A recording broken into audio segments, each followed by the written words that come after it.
Praneeth group వారి group park Spanish model triplex Vilas Dundigal Gagillapur. మరిన్ని వివరాలకి ఈ కింద నంబర్ ని సంప్రదించండి.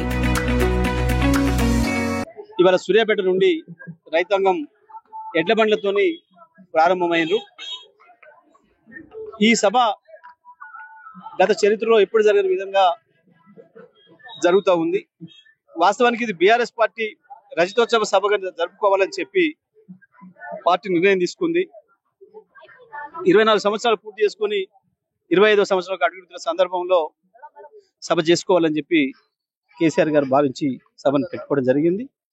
కానీ ఇవాళ రాష్ట్ర ప్రజలు మాత్రం మేము పొరపాట్ల కాంగ్రెస్ పార్టీకి ఓట్లేసి తప్పు చేసినాం, ఇవాళ నీడలున్న వాళ్ళపై మేము ఎండల పడ్డాం, మేము నాశనం అయిపోతున్నాం, అన్ని రంగాలు నాశనం అయిపోతున్నాయని చెప్పి ప్రజలు ఈ ప్రభుత్వం పైన కాంగ్రెస్ పార్టీ పైన కోపంతో ఉన్నారు.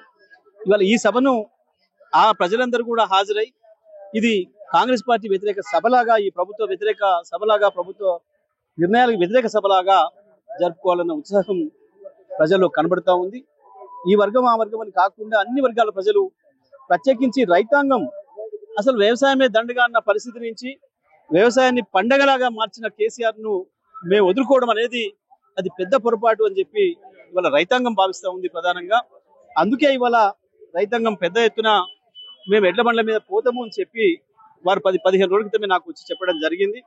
మరి దాదాపు 130 కిలోమీటర్ల పైన ఉంది, అది పోగలుగుతారా ఎండలకు అని అంటే, పోతాం సార్, ఏం చేస్తాం, మేము మంచిగా నీడలు ఉన్న వాళ్ళం, మేము ఎండలు పడ్డాం కదా, ఈ ప్రభుత్వం మమ్మల్ని మార్చి మసి చేస్తూ ఉంది, పొయ్యిల పడ్డట్టు ఉంది మా పరిస్థితి, ఇక ఈ కాంగ్రెస్ పార్టీ ప్రభుత్వాన్ని తట్టుకొని నిలబడ్డ వాళ్ళం, ఈ ఎండలు మేము తట్టుకోలేమా అని చెప్పి మేము పోతాం అని చెప్పి వారే చెప్పడం జరిగింది. మరి వెళ్ళాలంటే 5-6 రోజుల ముందుకు వెళ్తే తప్ప చేరుకోరు అని చెప్తే వారే వెళ్ళి చూసుకొని వచ్చి మేము 5 రోజుల్లో చేరుకోగలుగుతాం తప్పకుండా అని చెప్పి వారు ఏర్పాట్లు చేసుకొని ఎక్కడ ఆగాలి, మధ్యలో ఎండ సమయంలో ఎక్కడ ఆగి ఉండాలి, రాత్రిపూట ఎక్కడ ఆగాలి అనే దానికి ఒక నిర్ణయం చేసుకొని, ఒక ఏర్పాటు చేసుకొని మరి పెద్ద ఎత్తున ఎడ్ల బండ్ల మీద కదిలిండ్రు. మరి ఈ రోజు ఇక్కడ మా సూర్యాపేట ప్రాంతంలో ఉన్న అమ్మవారు దండుమైసమ్మ తల్లి దగ్గర పూజలు నిర్వహించుకొని అమ్మవారి ఆశీస్సులు తీసుకొని వరంగల్కు బయలుదేరుతాం, భద్రకాళి దగ్గరికి పోతామని చెప్పి వారు ఇక్కడ ఈ రోజు ఈ నమ్మికల్లో పూజ నిర్వహించుకొని దండుమైసమ్మ దగ్గర బయలుదేరడం జరిగింది. వీళ్ళు 5 రోజుల్లో అక్కడికి సభా ప్రాంగణానికి చేరుకుంటారు. వీళ్ళు చాలా ప్రణాళికబద్ధంగానే రైతాంగం ఏర్పాటు చేసుకున్నారు. ఎక్కడ కూడా సభ రోజు వచ్చే వాహనాలకు అడ్డు కాకుండా ఉండాలని చెప్పి మరి ఆ రోజు 27వ తారీఖు నాడు ఉదయం 10 గంటల లోపుల్ని అక్కడికి ఆ గ్రౌండ్ కు చేరుకోవడానికి కావాల్సిన పద్ధతుల్లో ఏర్పాటు చేసుకోవడం జరిగింది.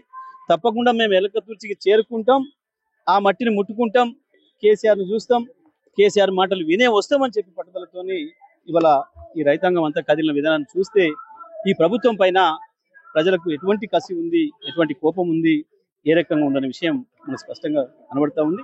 మరి ఈ సందర్భంగా నేను ఎడ్ల బండ్లతోని ధైర్యంతో సాహసంతో కదిలిన రైతాంగానికి అందరికీ కూడా నేను ప్రత్యేకంగా అభినందనలు తెలియజేస్తా ఉన్నా.